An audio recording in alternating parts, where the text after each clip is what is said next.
Shalom. Om Swastiastu, Namo Buddhaya, salam kebajikan. Rahayu, Rahayu.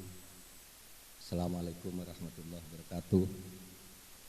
Yang terhormat Bapak Rektor Universitas HKBP Numensen, Bapak Dr. Insinyur Richard A.M. Napitupulu, kemudian Bapak Dr. Jadongan Sijabat SE MSI Pembantu Rektor 1, ada Wakil Rektor Bapak Dr.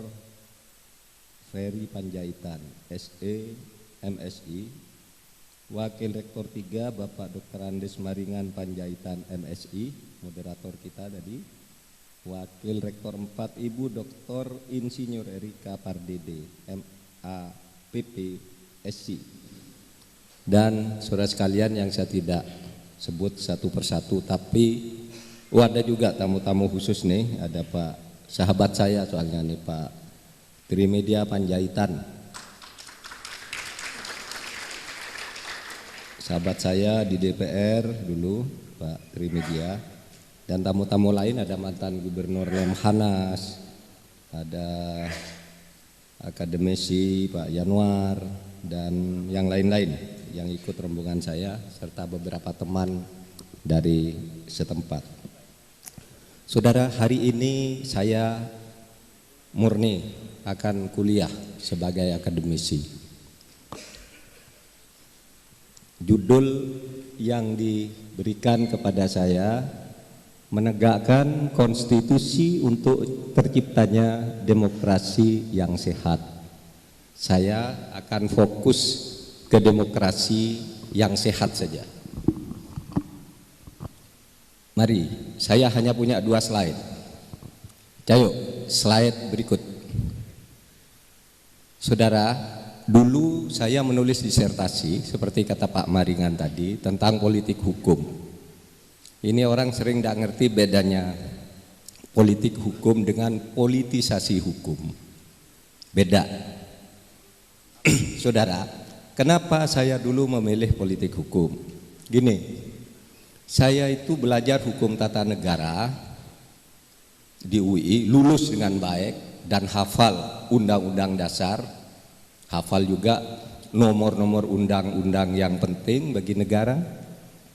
Asas-asas hukum perdata pidana saya hafal asas-asasnya. Tapi sesudah lulus saya gelisah.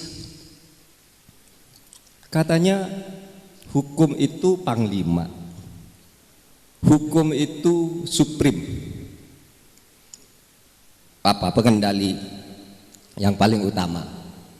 Tapi ternyata di dalam kehidupan sehari-hari itu energi politik lebih kuat. Saya lulus tahun 83.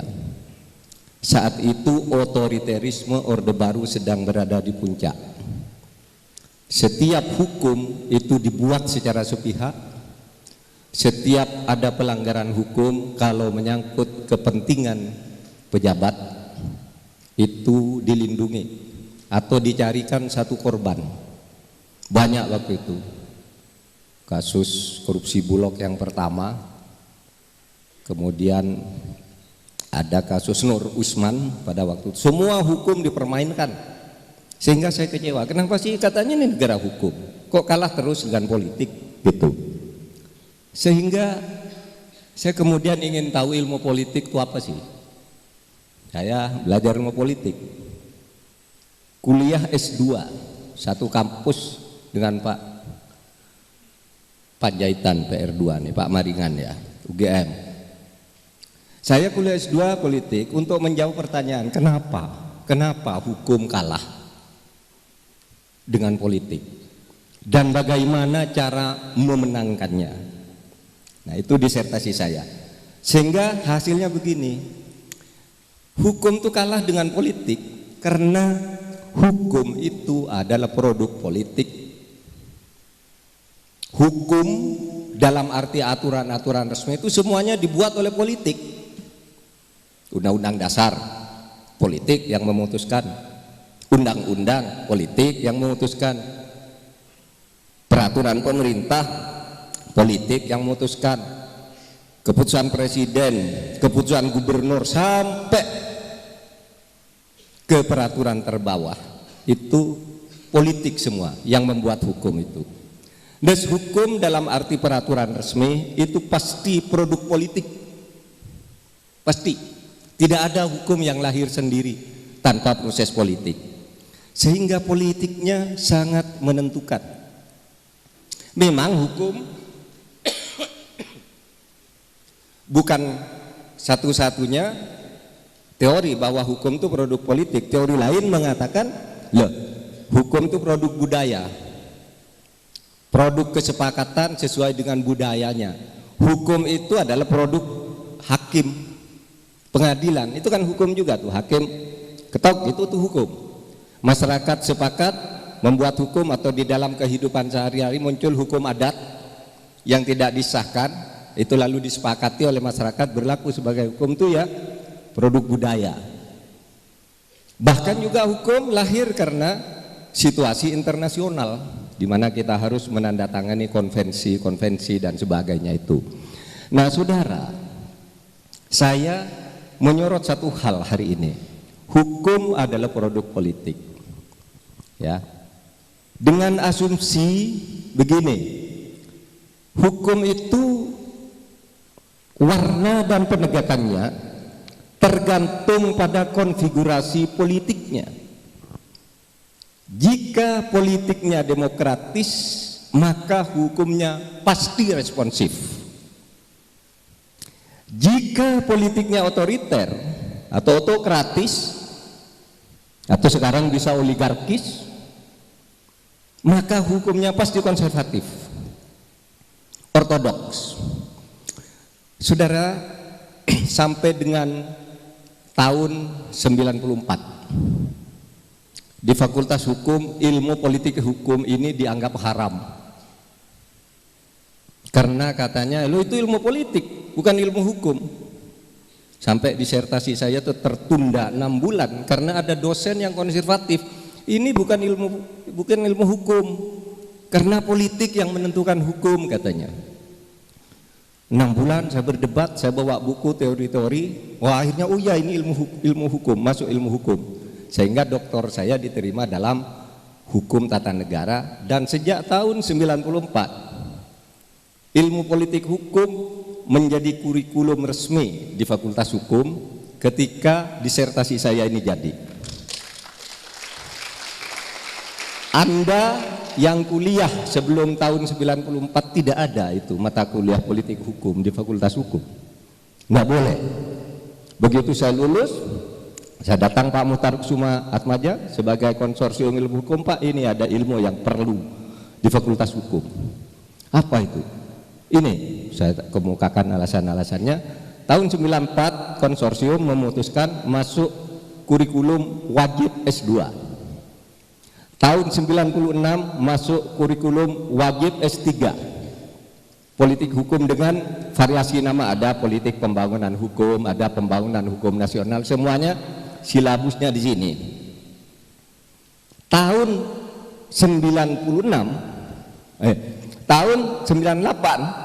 sampai sekarang untuk yang S1 itu menjadi mata kuliah pilihan bagi yang mau ambil studi hukum tata negara, tapi untuk S2 dan S3 wajib.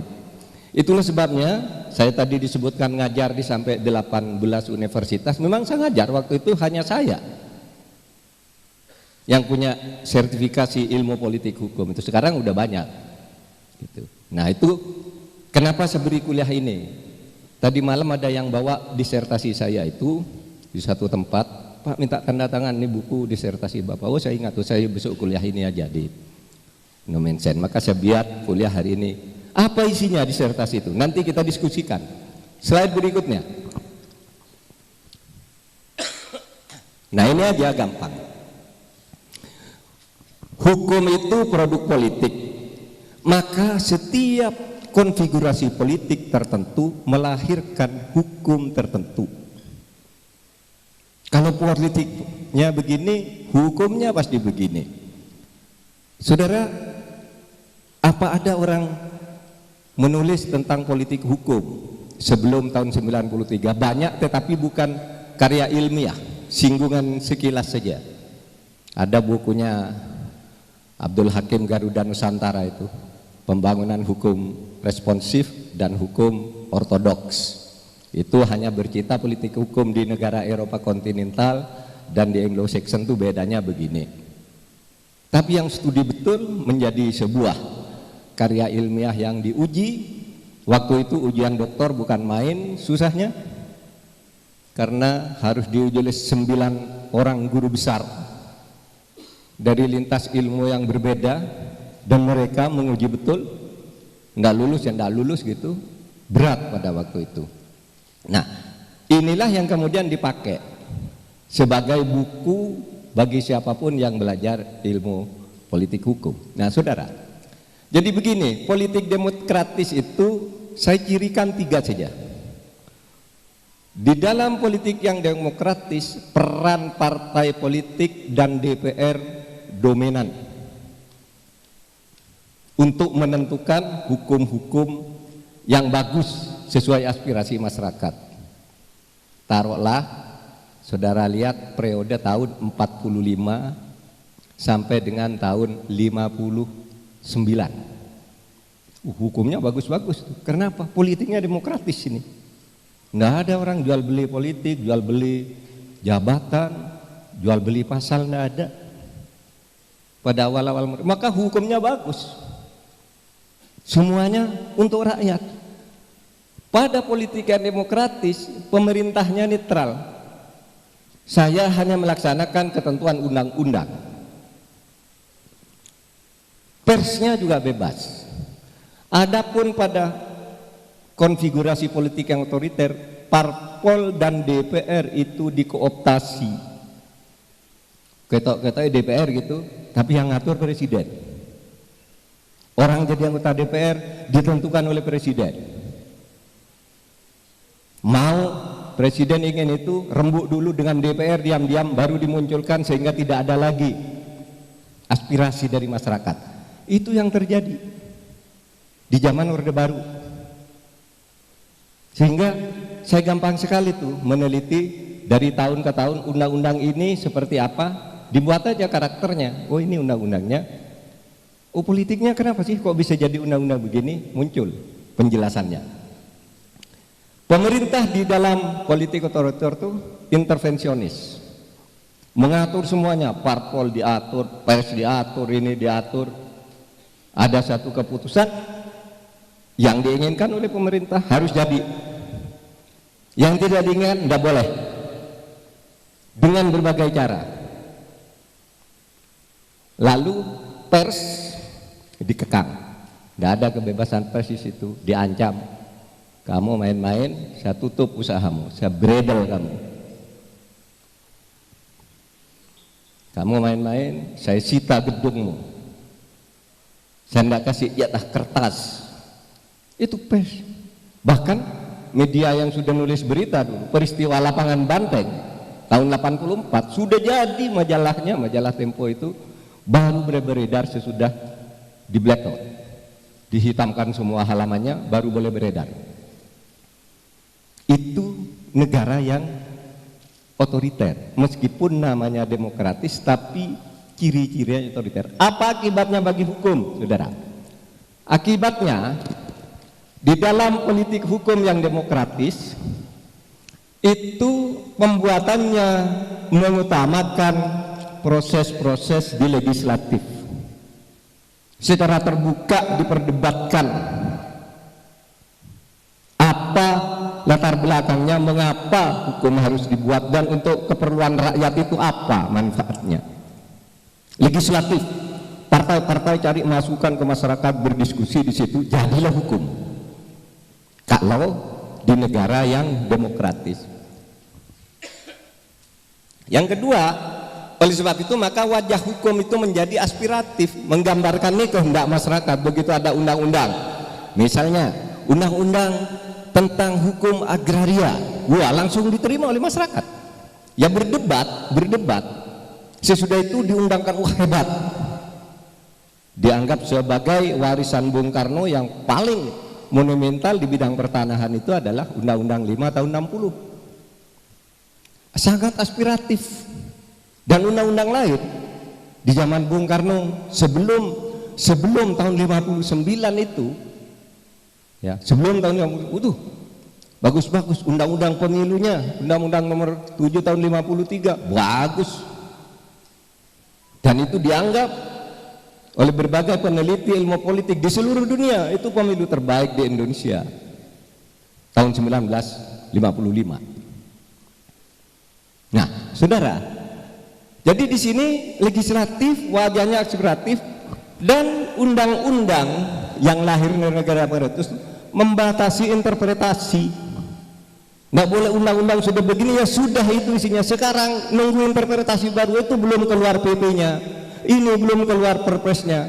Atau kalau enggak, masalahnya rumit di DPR, terjadi tawar-menawar, lalu pemerintah bilang udah yang masalah ini ketentuan lebih lanjut diatur dengan peraturan pemerintah, hilang substansi undang-undangnya. Itu yang terjadi. Sebaliknya, politik yang otoriter itu menghasilkan hukum yang ortodok. Apa? Pembentukannya kooptatif. Lembaga negara semua ditangani, dilobi, ditekan agar mau ini. Itu dulu zaman Orde Baru. Nah, nanti yang sekarang saudara yang bertugas studi lebih lanjut. Hukum ortodoks itu bersifat positivis instrumentalistik, membenarkan kebijakan yang sebenarnya tidak benar, sehingga hal yang salah itu dibuatkan hukum agar menjadi benar. Misalnya, tolong dong, saya pengen pabrik mobil nasional tapi disubsidi oleh negara, ya nggak usah bayar pajak. Salah itu. Nggak usah bayar pajak. Lalu dimasukkan di GBHN dulu. Di GBHN, pemerintah harus mengusahakan industri mobil nasional. Nah, presiden lalu ini atas perintah GBHN ini harus ada. Oleh sebab itu kita buat industri mobil nasional, bentuk pabriknya, lalu Menteri Keuangan suruh buat keterangan ini bebas pajak. Atau muatan lokalnya bebas pajak, atau bisa bebas pajak semua. Sama dengan industri apa tuh? Jeruk, cengkeh, pengurusan haji, semua yang salah-salah itu dibuat aturan akan jadi benar. Nah, itu yang kemudian menjadi akumulasi masalah yang menyebabkan dulu pemerintah Orde Baru jatuh. Karena itu semua syarat dengan KKN. Dan dulu hukum ortodoks itu open interpretatif, bisa ditafsirkan suka-suka aja. Pemilu harus dijujurkan secara jujur dan adil. Ketentuan lebih lanjut tentang jujur dan adil diatur oleh peraturan pemerintah. Si A, si B nggak boleh kampanye kecuali ini. Itu diatur semua dengan cara open interpretatif. Nah, saudara, apa kesimpulannya? Kesimpulannya sedikit aja. Jika Anda bermimpi agar hukum di Indonesia menjadi panglima betul, maka politiknya harus ditata agar menjadi demokratis yang benar-benar bermartabat.